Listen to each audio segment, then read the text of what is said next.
అన్నా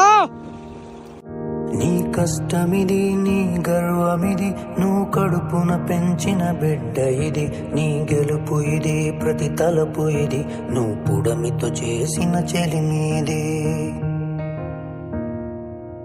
వ్యవసాయమనే నీ సాయముతో పులకరించిన నేల ఇది మరి అందరి ఆకలి తీర్చిన చేతిని నోటికి నడిపే దారి అది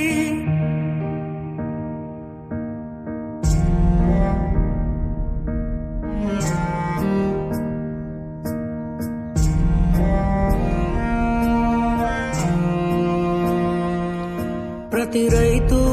ఒక రాజంట రాజరికాలే రత్తంట రైతన్నా ఈ చోద్యం చూడరా ప్రతిరోజు ఒక వార్తను